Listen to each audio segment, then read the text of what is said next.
Olá, falamos ao vivo dos estúdios da TV Câmara Jacareí. Começamos juntos a tão esperada sexta-feira, hoje dia 21 de agosto. É um prazer contar com a sua audiência, são exatamente 9 horas e 21 minutos. Começa agora o Bom Dia Jacareí. Temos o compromisso de divulgar aqui as notícias da cidade, as últimas ações dos vereadores de Jacareí e também trazer informações relevantes para a população. Vamos conversar hoje sobre a PEC da redução da maioridade penal, aprovada em segunda discussão pela Câmara dos Deputados, além de exibir reportagens sobre assuntos do seu interesse. Ao meu lado estão aqui os jornalistas Elton Rivas e Cristiane Prisibischi, que vão nos ajudar aí a conduzir esse telejornal. E você está na TV Câmara Jacareí, canal 61.4 aberto para toda Jacareí e também 12 e 17 na sua operadora NET de televisão. A redução da maioridade penal é um dos assuntos mais debatidos pela sociedade nos últimos tempos. Essa semana, a Câmara dos Deputados aprovou em segundo turno por 320 votos a favor, 152 contra e uma abstenção, a proposta de emenda à Constituição, a PEC, que reduz a maioridade penal de 18 para 16 anos, no caso de crimes de homicídio doloso, lesão corporal seguida de morte e crimes hediondos como o estupro. O texto segue agora para o Senado, onde precisará passar por 2 votações para ser promulgado. Bom dia, Elton. Bom dia, Davi. Bom dia, Cris. Bom dia, Davi. Cristiane, queria que você falasse um pouco mais dessa proposta aprovada pela Câmara dos Deputados em segunda discussão. Então, pela proposta aprovada pela Câmara, os jovens de 16 e 17 anos terão que cumprir a pena em estabelecimento penal separado dos maiores de 18 anos, né, dos meninos com 18 anos. E depois dos 18 anos eles vão para os presídios comuns. Essa votação ocorreu sem a presença de manifestantes no Salão Verde e com as galerias do plenário vazias, o que é raro acontecer. Geralmente a população participa dessas votações. Tá certo. O Elton, uma situação que preocupa muito quando a gente debate a questão da maioridade penal é a questão da superlotação dos presídios no nosso país, né?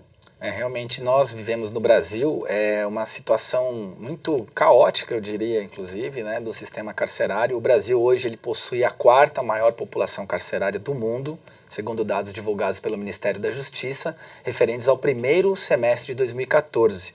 Então o Brasil está em 4º lugar em termos de população carcerária. E se a gente for debater as condições em que essa população vive, é importante, claro, que retirar da sociedade essas pessoas que cometem os crimes, mas é preciso também dar condições de... O sistema carcerário ele serve para reeducar o cidadão, né, e reinserir ele na sociedade, se for o caso.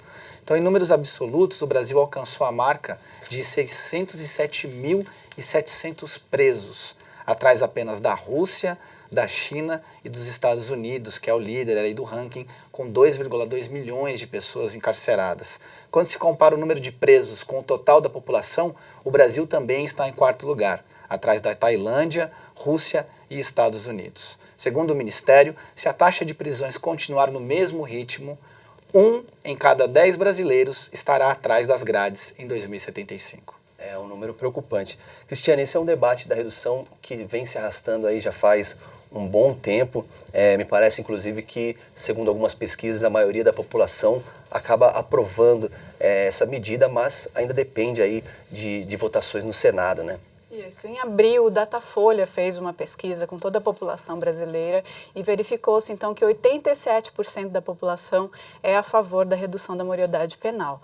Mas essa é uma discussão que precisa ser qualificada, não é só perguntar você é a favor ou é contra. É óbvio que as pessoas são influenciadas por notícias de adolescentes que cometem crimes, mas se a gente for fazer uma pesquisa, eu tenho um dado aqui do Cadastro Nacional de Adolescentes em Conflito com a Lei, que é do Conselho Nacional de Justiça, que diz que apenas 0,5% da população jovem, adolescente de 12 a 18 anos incompletos, elas cometem crimes. Então, uma das discussões que se faz, daqueles que são contra a redução, é que a gente está criando uma lei pela exceção, né? Não pela maioria. Então, você vai criar uma regra pela exceção, não é assim que acontece, né? Que deveria acontecer, pelo menos. Certo. Elton, esse é um debate que foi muito polêmico, inclusive o governo tentou de todas as formas impedir que essa votação acontecesse. Esse debate, na verdade, essa discussão é uma discussão muito antiga já no país, né? Muito antiga, eu digo, de décadas, assim. E agora ela vai para o Senado. Mas para que ela seja votada, ela precisa ser colocada na pauta. Então nós ainda vamos ver muita articulação política para que essa lei, essa discussão entre na pauta do Senado. Ainda são necessárias, como o Cris falou, são 2 discussões. Depois, aí sim a gente vai ter o resultado. É importante lembrar que, como é uma emenda à Constituição, ela não necessita de sanção presidencial. Então, vencida essa etapa do Senado, passa a valer. Mas a gente está vendo no momento hoje que a pauta, né, das votações, ela está num momento de turbulência política. Então, isso, para que esse projeto entre na pauta do Senado, ainda tem muita discussão, a gente ainda vai ver muita mobilização da sociedade e muita articulação política. Tá certo. Muito obrigado pelos comentários e vamos mudar de assunto aqui, visando preparar a sociedade para salvar vidas em casos de necessidades de primeiros socorros. O Corpo de Bombeiros e a Câmara Municipal realizaram ontem aqui no auditório do Poder Legislativo um treinamento de ressuscitação cardiopulmonar. O repórter Daniel Mendes entrou ao vivo ontem, inclusive, mostrando esse treinamento, e o Rodrigo Romero acompanhou o evento completo e nos traz os detalhes dessa importante ação. O que fazer quando você vê uma pessoa passando mal, com problemas para respirar ou engasgada? Ela pode correr o risco de morrer caso não seja socorrida prontamente. E esses primeiros socorros são muito importantes. A gente procura realmente fazer a prevenção quando você acaba tendo uma crise, mesmo que seja às vezes uma crise convulsiva. Aqui nesse caso especificamente vai ser RCP, que seria alguma ressuscitação cardiopulmonar, que a pessoa tenha algum problema cardíaco e acaba parando o coração. Então, dessa forma, são os procedimentos básicos, né, iniciais, para a gente poder estar tentando, pelo menos, retomar a vida ou estar encaminhando para uma possível pronto-socorro ou encaminhamento do Corpo de Bombeiros. A Câmara Municipal de Jacareí promoveu um curso preparatório com o Corpo de Bombeiros para treinar a população a socorrer as vítimas em momentos de alguma situação perigosa. Durante o tempo em que receberam as instruções, o público, entre funcionários da Câmara e estudantes, puderam aprender procedimentos básicos da respiração. Para quem esteve presente, a palestra e o treinamento podem fazer a diferença em situações graves de saúde. Se você precisa, numa hora que acontece alguma coisa dessas perto de você, se você sabe fazer isso, uma hora dessas você pode ajudar a pessoa e acaba auxiliando, ajudando até os próprios bombeiros, que daí você já fez alguma coisa e já adianta o trabalho deles.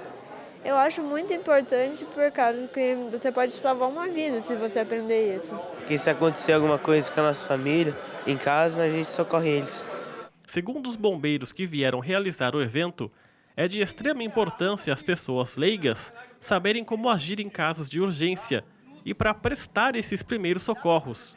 É uma forma de capacitar o maior número de pessoas possível. Nós temos uma equipe, né, aqui em São José dos Campos, que acaba apoiando o Jacareí, juntamente com o bombeiro educador em Jacareí. Então temos equipes especializadas que fazem palestras para as empresas, para as escolas, para a comunidade. Então pode entrar em contato diretamente com o Corpo de Bombeiros, que nós encaminharemos o pessoal para estar organizando uma agenda, né?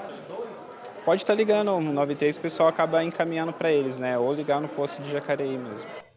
Importante essa ação, vale ressaltar que o presidente da Câmara, o vereador Arildo Batista, falou em entrevista ontem que pretende trazer mais eventos aí abertos ao público aqui no auditório da Câmara Municipal de Jacareí. E no próximo bloco nós vamos apresentar um pouco das atividades legislativas dos parlamentares eleitos por você. E fique por dentro também, uma reportagem mostra os malefícios para as pessoas que carregam diariamente bolsas e mochilas muito pesadas. O Bom Dia Jacareí volta em instantes, não saia daí.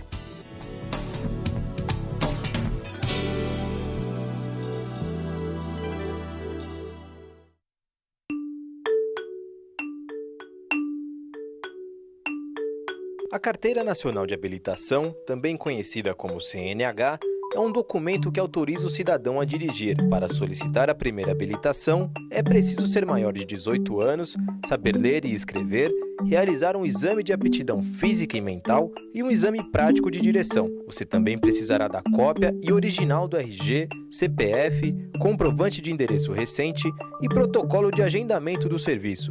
O agendamento pode ser solicitado pelo site Cidadão SP. Você será direcionado para o portal do Detran, onde deverá realizar um pré-cadastro. Pelo site, você poderá acompanhar o processo de emissão da sua primeira CNH e será informado sobre os próximos passos a seguir.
Olá, rapidinho voltamos e agora aqui no Bom Dia Jacareí são exatamente 9 horas e 32 minutos. Vamos ao momento legislativo, aonde a Cristiane nos traz aí mais informações sobre as atividades dos nossos parlamentares. Isso mesmo, Davi. Nossa ideia é trazer o que os vereadores fazem no dia a dia, para que as pessoas saibam e também conheçam e saibam que os vereadores não somente trabalham na quarta-feira, né, durante as sessões, mas também todos os dias da semana. E eu começo com uma notícia do presidente aqui da Câmara, o vereador Arildo Batista, que é do PT, e pediu à Prefeitura a implantação de medidas de segurança em ruas aqui da cidade.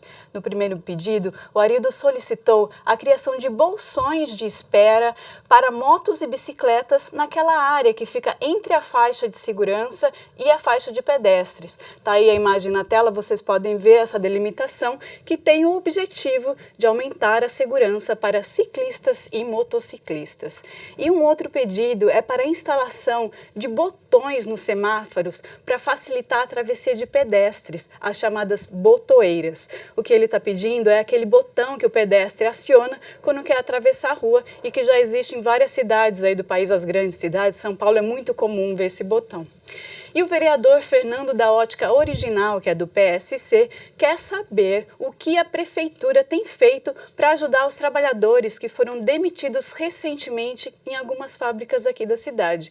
Ele citou o caso de empresas como a Gates, que passa por problemas, e a Sherry, que iniciou as atividades em fevereiro desse ano e anunciou férias coletivas para todos os funcionários do setor de produção da fábrica.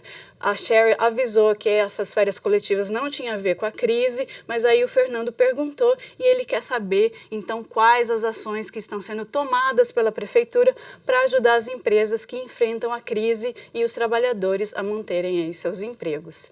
E a vereadora Ana Lino, que é do PMDB, em nome dos moradores do bairro Terras de Conceição, que fica ali na região oeste, pediu a manutenção da Rua 3. Segundo a vereadora, os moradores de lá estão se queixando que na época de chuvas essa rua fica completamente alagada e as casas são inclusive invadidas pela água devido à falta de estrutura para escoamento das águas de chuva aí. Ela pede então que a Prefeitura tome providências para melhorar a situação dos moradores dessa região aí, para não terem suas casas alagadas aí quando chove, Davi. Legal, por falar em chuva, nós vamos dar a previsão do tempo diária aqui no Bom Dia. Vamos saber se a gente pode esperar uma chuvinha aí. Hoje, sexta-feira, o dia amanheceu frio com vento fraco, típico do inverno. A umidade relativa do ar está alta em 75%. A mínima vai ser aí de 14 e a máxima de 23. Não há previsão de chuva, mas não sei se o pessoal percebeu aí que choveu um pouquinho essa madrugada. E para o final de semana o tempo vai mudar, o calor das últimas semanas vai voltar com força total no sábado e no domingo. Os termômetros vão marcar entre 12 e 28 graus, também sem previsão de chuva. A chuva deve vir aí sim carregada apenas na segunda e terça-feira. Então a chuva somente para a semana que vem. E agora que você já sabe a previsão do tempo, vamos saber a localização dos radares móveis na nossa cidade para que você saia de casa atento e não ultrapasse os limites de velocidade nas vias aqui de Jacareí. Nesta sexta-feira, os radares estarão nas ruas Tiradentes, Bom Jesus, avenidas Lucas Nogueira Garcês, Major Acácio Ferreira, Alex Dark e Presidente Humberto de Alencar Castelo Branco. No sábado não haverá fiscalização. Esses foram os radares móveis e agora vamos a uma notícia de saúde. A poliomielite é transmitida de pessoa para pessoa e pode causar até a paralisia infantil. No combate contra a doença, Jacareí participa da campanha nacional contra a poliomielite, realizada em 17 unidades municipais de saúde aqui da nossa cidade. O repórter Sérgio Golini traz mais informações. Crianças com idade entre 6 meses e 5 anos incompletos devem ser vacinadas contra a poliomielite. Nós vamos conversar agora com a Idalete, que é enfermeira da imunização, para saber mais sobre essa campanha. Idalete, até quando vai a campanha? A campanha vai até 31 de agosto. Então, todas as crianças que ainda não foram vacinadas, nós solicitamos às mães ou o responsável que vai até os postos de imunização da cidade para receber essa vacina, todos os postos de saúde. Certo. Quem já foi vacinado ano passado precisa participar esse ano? Sim, mesmo quem já esteja com as doses de vacina atualizadas, que sejam as doses de rotina, pode estar indo nas unidades para receber a vacina. Tá certo. E além da vacina contra a poliomielite, as unidades de saúde também vão atualizar a vacina das crianças que estiverem com a carteira incompleta, né? Isso. Todas as crianças, para atualização, é de 0 a 4 anos, 11 meses e 29 dias. Todas as vacinas que não estão atualizadas no calendário da vacina, vai estar atualizando nesses dias, aproveitando já para poder fazer a polio e mais a atualização das carteirinhas. Tá certo. E quais unidades de saúde estão fazendo parte da campanha? São todas da cidade? Todas as 17 unidades da cidade. As unidades estão no site da prefeitura, que é jacareí.sp.gov. Então, estão todas as nossas unidades das 8 às 17 horas. Tá certo, Idalete. Obrigado pelas informações. Bom, no ano passado, a campanha contra a polio vacinou mais de 13 mil crianças e atingiu 99% da meta prevista. Então não deixe de participar, lembrando que vai até o dia 31 de agosto. Sérgio Golini para a TV Câmara Jacareí, a TV pública da cidade. Muito obrigado, Sérgio Golini. Fique atento, então, à campanha de vacinação contra a poliomielite. E livros, cadernos e outros acessórios são fundamentais para o aprendizado dos alunos, mas levar tudo isso nas mochilas pode trazer, sim, consequências à saúde, caso esses materiais estejam muito pesados. Na reportagem a seguir, vamos saber se os estudantes estão levando mais peso do que o recomendado nas mochilas e revelar quais os problemas para a saúde essa prática pode causar. Mochila muito baixa, pendurada em apenas um dos ombros e principalmente com muito peso. Durante o período de aulas, essas situações fazem parte do dia a dia das crianças e dos adolescentes. Tanto o excesso de peso como o uso incorreto da mochila podem gerar consequências para a saúde. Dor e queixas no geral em crianças é sempre muito difícil porque a queixa na criança muitas vezes ela é subestimada, né? Então às vezes quando a criança se queixa parece que aquilo não é muito importante, né? Mas algumas coisas devem ser observadas, né, e ficar atentos a esses relatos. Principalmente dores nos ombros, dores de cabeça relacionadas ao uso da mochila, desconfortos na região superior das costas e inferior das costas, né, na região lombar. São queixas bastante comuns e muitas vezes relacionadas ao uso da mochila. A Tabata, de 11 anos, leva bastante material para a escola todos os dias e sente o incômodo. Levo. Uns 5 cadernos, mais 5 livros. Mas não tem como deixar na escola? Não tem armário, só para o ensino médio tem. Adriana Rosa se preocupa com o excesso de peso que a filha carrega. Diariamente, ela traz um excesso que eu acho um cúmulo, mas são coisas necessárias para o dia a dia, né? Ela está no 6º ano, são várias matérias, então é necessário realmente ter um livro e caderno para cada matéria. Eu prefiro que ela traga menos, mas é a norma da escola, né? Então tem muitos livros e cada livro uma matéria. E a postura, né? A gente acaba percebendo que a postura, ela já tem uma postura, já criança já não tem aquela postura certa. Ainda mais com peso, acaba deixando ela um pouquinho menos com postura. De acordo com o fisioterapeuta André Mendes, o excesso de peso carregado na infância e adolescência ainda pode representar um risco para a saúde. Só que hoje a ciência não é muito clara ainda sobre quão perigoso é esse peso para a criança. É claro que hoje em dia a gente discute outras coisas além do peso, como o sedentarismo das crianças, né, a obesidade infantil, mas as pesquisas que abordam esse tema hoje trazem que a recomendação para o uso de mochila seja de 10% do peso corporal. Ou seja, uma criança que pese 50 quilos, ela deve pegar até 5 quilos da mochila, né? Só que mais do que o peso, é importante o modo com que a criança carrega esse peso, né? Durante a gravação da reportagem, quase todas as crianças e adolescentes que vimos usam a mochila justamente da forma errada, com apenas uma alça no ombro, inclusive a Tabata. Você carrega só de um lado? Não, carrego dos dois, é que agora tem pouco caderno. E ela já reclamou de dor? Já em algumas vezes mas eu não sei se é por causa da mochila, porque ela tem a mania de levar só no lado direito também. Talvez seja porque ela não troque. Hoje, quando os artigos mostram a análise do movimento, a análise da mecânica corporal mesmo instrumentada, percebe-se que a postura e a posição da mochila que menos causa risco ou que causa mais conforto mecânico é quando a criança usa nos 2 ombros e a mochila já na parte superior, né, com a parte de cima da mochila alinhada com os ombros mesmo. Mas além do peso das mochilas das crianças, outro acessório que merece a nossa atenção quando o assunto é o peso que carregamos é a bolsa das mulheres. E agora falando da sua bolsa. A minha também. Eu falo, mas eu tô assim, ó, tem peso, é claro, né? A gente acaba levando o que não é necessário sempre. Bolsa de mulher é uma caixinha de surpresa. Agora que você abre, você assusta. O que acontece é que hoje em dia as bolsas, principalmente essas grandes que comportam mais pesos, né? Elas não têm condições de serem distribuídas uniformemente. Elas sempre serão carregadas num ombro só. E isso leva a algumas alterações posturais, mesmo que temporárias, né? Elas são frequentemente associadas a algumas queixas na mulher, principalmente a dor nos ombros e a dor que fica persistente na região da nuca, né, do pescoço da nuca e que geram dores de cabeça ao final do dia, né? Além de alguns desconfortos na parte mais alta da coluna e também na coluna lombar. O ideal é sempre você alternar, né? Então leva um pouco na mão, leva um pouco no ombro, né? E alternando os 2 ombros, as 2 mãos, né? E carregar somente o necessário, evitar o excesso de peso na bolsa, né? Segundo o fisioterapeuta, para evitar problemas, também é essencial ficar atento ao tempo que a pessoa carrega a bolsa ou a mochila com excesso de carga. E a recomendação é o bom senso e o conforto. A dor da criança, como qualquer dor, ela não pode ser negligenciada, né? A dor é sempre um sinalzinho de alerta que alguma coisa não vai bem. O ideal é levar realmente para fazer um diagnóstico, ver se essa dor ela tem realmente uma causa ou se ela é só um desconforto. Obrigado, repórter Ellen Martins. Queria falar com a Cris. Cristiane, e você? Eu queria que você revelasse quantos quilos tem a sua bolsa e o que você carrega lá.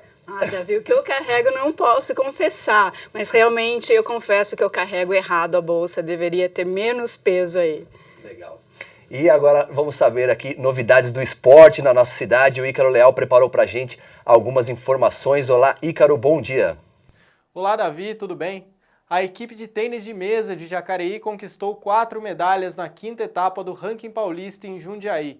Ao todo foram 1 medalha de ouro, 1 de prata e 2 de bronze. A competição dá vaga para a seleção estadual e também para o Campeonato Paulista. Os jacareienses aguardam os resultados oficiais do ranking para saber quantos atletas estarão classificados. 3 judocas jacareienses disputarão a fase estadual do Campeonato Paulista de Judô no sábado, dia 22.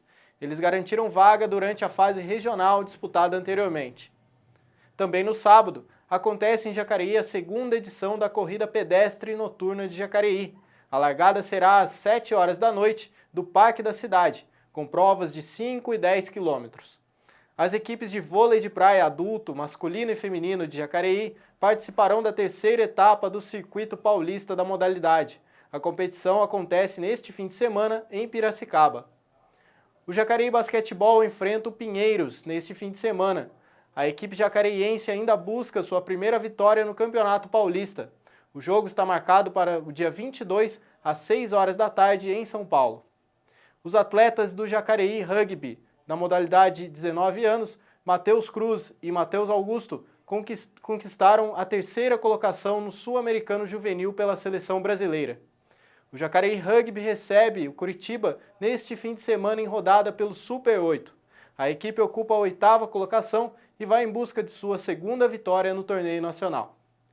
No domingo, dia 23, Jacareí também recebe a etapa do Circuito Paulista de Rugby Infantil.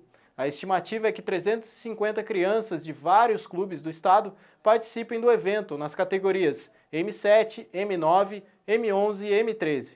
O festival é aberto ao público e acontecerá no campo do balneário, das 10 horas da manhã até as 3 horas da tarde. Na terça-feira voltamos com mais notícias e resultados do esporte. Até lá! Obrigado, Ícaro Leal, trazendo as informações do esporte aqui da nossa cidade. E no Bom Dia também vamos trazer informações sobre opções de lazer e programas culturais que acontecem aqui. O Bom Dia, a Ellen nos traz informações culturais. A Ellen, o que tem de bom para se divertir hoje aqui na cidade? Bom dia, tudo bem, Davi? Nesta sexta-feira, a dica é conferir o espetáculo Nonada Amores do Sertão, no Educa Mais Jacareí, às 8 horas da noite. A apresentação fica por conta do grupo de teatro Tecelagem, um grupo aqui de Jacareí. O espetáculo é gratuito, mas os ingressos devem ser retirados na bilheteria do Educa Mais Jacareí com 1 hora de antecedência. Não vai perder, hein? E fique ligado na programação da TV Câmara Jacareí, que eu volto com mais dicas para você. Um ótimo final de semana. Tchau, tchau. Obrigado, Ellen. Ótimo final de semana para você também. E uma última informação, o nível de emprego industrial na região que abrange as cidades de Jacareí, Santa Branca e Igaratá apresentou resultado positivo em julho, com variação aí de 0,17%, o que significou um aumento de aproximadamente 20 postos de trabalho. Conforme pesquisa do CIESP, o Centro das Indústrias do Estado de São Paulo, a microrregião de Jacareí ficou em segundo lugar entre as regiões que contrataram no mês passado. O índice de julho foi o segundo melhor do ano, ficando atrás apenas do que foi registrado em fevereiro, com 0,75%, significando aí a abertura de 100 vagas de trabalho. Notícia importante. Elton, tem mais alguma informação cultural pra gente aqui na nossa cidade? Sim, Davi, olha, depois da procissão dos mortos realizada na última semana, a Fundação Cultural está aí participando da organização de uma outra procissão que visa resgatar uma história muito antiga aqui de Jacareí, que é a história da cobra grande, né? Dizem aí os relatos orais, né, a história oral, que no Rio Paraíba vivia uma enorme cobra e que, inclusive, essa imagem da santa que foi encontrada lá em Aparecida, ela teria sido jogada no Rio Paraíba, aqui em Jacareí, para acalmar essa cobra. Então, no domingo, às 4 da tarde, vai acontecer uma concentração ali no Largo da Matriz, da Igreja Matriz de Jacareí, e aí eles vão sair em procissão em direção ao Rio Paraíba do Sul, resgatando então essa tradição, essa história, que faz parte da nossa cultura aqui jacareense, que é a procissão aí para acalmar a cobra grande. Obrigado, Elton. Então, se você quer acalmar a cobra grande, vá presente domingo e participe deste evento. Esse foi o Bom Dia Jacareí dessa sexta-feira, dia 21 de agosto de 2015, aqui na TV Câmara Jacareí. Eu quero agradecer a presença dos jornalistas Elton Rivas e a Cristiane Prisibisky. Muito obrigado, e principalmente a você que nos acompanhou. TV Câmara Jacareí, a TV pública da cidade, canal 61.4 aberto digital para toda Jacareí, e também 12 e 17 na sua operadora NET. Fique ligado com a gente, nos vemos segunda. Ótimo final de semana para todos, obrigado pela audiência, e domingo tem a procissão da Cobra Grande. Valeu!